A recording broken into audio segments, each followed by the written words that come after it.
Hi YouTube and welcome back to my channel. This video is another plan with me for the week of November 13th through the 19th. And I am laughing because I feel like this is my fourth or fifth time doing this. And I am going to go with this and leave it how it is. Imperfections and all. And that is the highlight, I would say, on what we're talking about today. So to get through some formalities, I am still using the same layout. The stickers that I'm using for the days of the week, as well as the dates, the numbers, is from Agenda 52. These stickers are from Pip Stickers. I have not ordered from them for a while now. I used to have a subscription with them. I love them, but I'm kind of glad that I stopped getting it because it allows me to actually utilize the stickers that I have.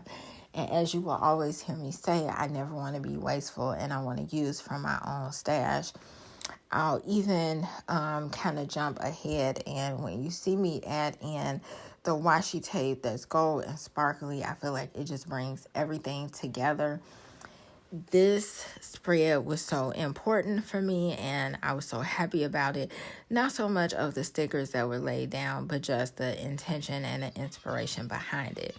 So I wanted to do a fun sort of spread. So you'll see like colors, you see a cake. One cake that I put down says, yay. It's just got like fun foods in there. A couple of girls that's like dancing. I got some TV stickers down and some iPad stickers because I felt like that is what I will be doing more of now. So let's just get into me doing this spread. So the inspiration behind this fun sort of let go kind of spread is you all have probably heard me talk about it within, other videos, even like months ago with studying. And I was studying for my licensing exam, the National Counselor exam. And it's something that I've never been the best at taking tests. Even when I was younger, my just stamina, a lot has to do with me taking tests. And I was initially scheduled to take this test on the 9th, which was last week. I was scheduled to take it on the 9th. I canceled because I am a perfectionist and it's something that I'm working on.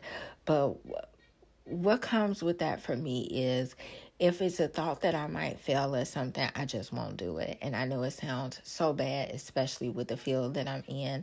And sometimes I feel like hypocritical, but I just won't do it. It's something that I have always struggled with. In terms of wanting and having to give my best and be my best at whatever I put forth effort for. But that's why you'll always hear me say when I had my podcast, one of the last things that I said was be safe and be gentle with yourself. And I think I might start back saying that now that I'm on YouTube because I think I've spoke about being gentle with yourself before. And it's so important because being gentle with yourself applies to so many aspects and areas of your life. And I'll quickly tell you some lessons that I learned. First and foremost, I will give God the glory in everything that I do. To God be the glory because it was not only a challenge of the courage to do this, moving past the perfectionism traits that I have, but also a challenge with me giving something to God and leaving it there. I struggle with anxiety, and especially in things of this sort that is very important to me, I can tend to be very anxious. And while it may not show on the outside, the inside is doing a whole different thing. And the day of the test, I initially was scheduled for the 9th. I canceled it, decided to reschedule. I only had a couple of days to choose from because you can only reschedule within the time frame that's of your window for the test. I had already paid a great deal of money to take this test, and in my mind, I had already figured I was going to fail it.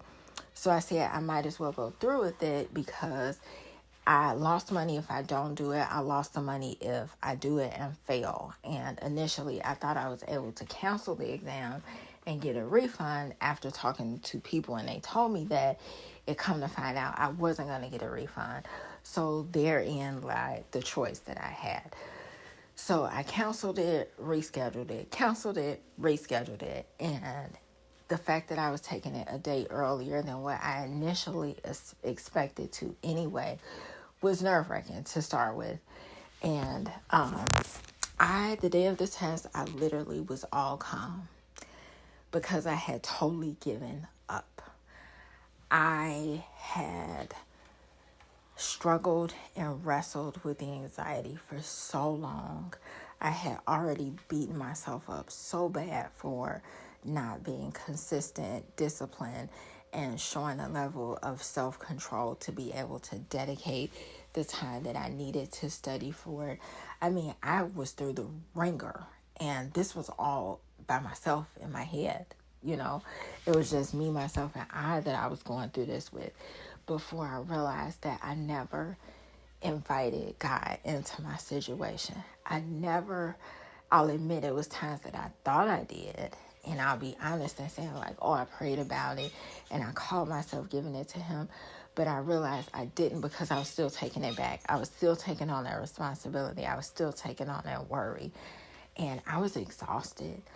The day of the test, I was at a total calm, a odd calm, because you would think for something so important, I was just calm. I at first was concerned about getting there because I initially had set up a ride and everything, so I wouldn't have to waste time. I could study the last little minutes while I was in the car. I ended up taking myself. Look, nothing went right. It nothing fell into place, so to speak. If you remember, I just had a recent death. Like, a lot of stuff was all upside down and all around. And I will say I learned from this situation. If you are a believer and if you are spiritual, religious, or however you choose to categorize it, but if you are and you struggle with it, I understand. I learned the lesson of giving it to God and leaving it there. And I don't ever want to be in a place where I was exhausted as I was physically, mentally, and emotionally with this. I realized this process uncovered so much for me. It uncovered the fact that I was never giving things to God, the fact that I was relying totally on myself. Some things I definitely give to God, I rely on him with. And some things this situation has taught me that I still try to do myself. I still try to fix myself. I still try to figure it out myself, knowing that I can't. You know, I'm not the controller of my destiny. I can do what I can, and I can exercise self-control and consistency and discipline.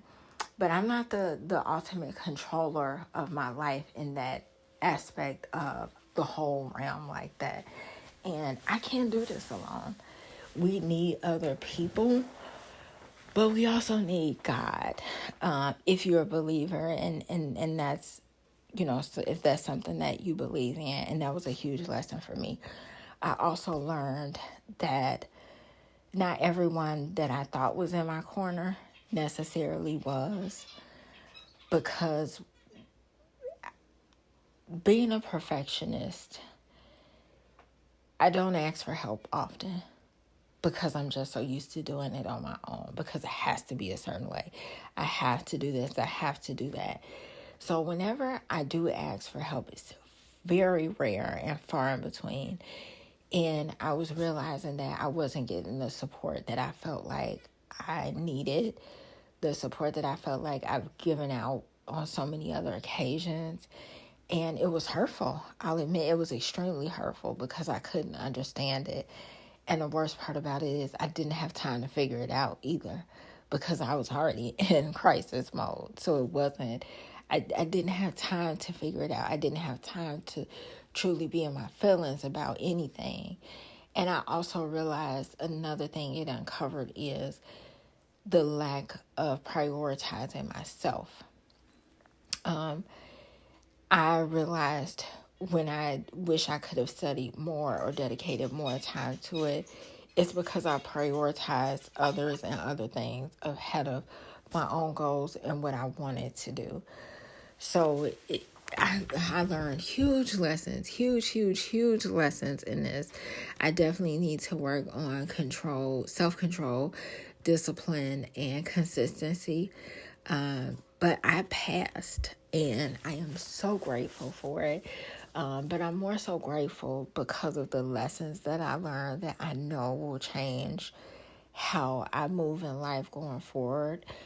First and foremost, spiritually in my relationship with God, but also, in how I approach my goals and how I approach myself.